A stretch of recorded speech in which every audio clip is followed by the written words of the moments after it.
Recently, a shocking video showed a location that made strange sounds.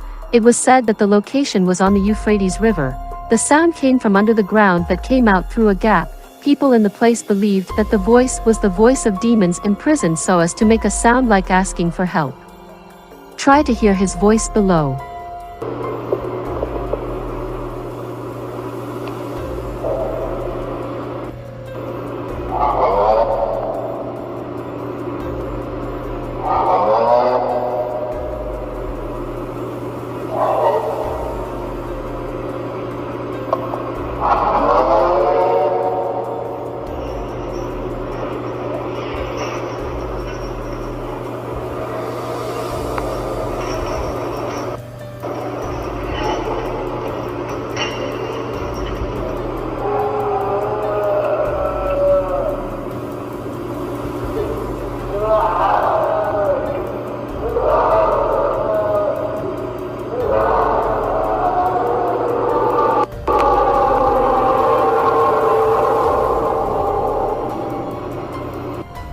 Anyone who hears it will certainly goosebumps and amazed astonishment.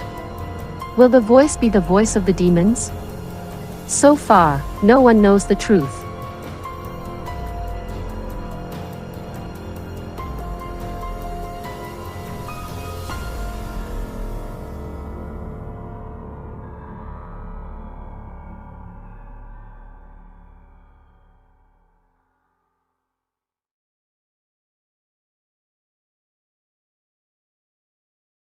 The Euphrates River continues to dry up as prophesied within the Bible. This is an amazing footage I came across from 2020 in comparison to 2021 in the same spot. You'll see right now, here's 2020, you'll see how full it is, and you'll see here in a moment just the level that it's dropped to. Just absolutely seeing Bible prophecy in front of our eyes. And this we know will come to pass because of Revelation 16:12, when the sixth angel pours out his vial on the river Euphrates, and the water therefore is dried up, so the kings of the east can be prepared. So that was 2020, and as you can see here, 2021, and the river is completely dried up. We aren't at the part of Revelation where the angels are pouring out their vials, but it's moving towards this time. And I believe that this is a foreshadowing, God giving a warning for people to actually see that the Bible is real and to get their hearts completely right before the angel pours his vial on the river and it's completely dried up, and the four angels that are bound there are loosed, that will cause absolute havoc upon the earth as mentioned in Revelation 9:13 through 15.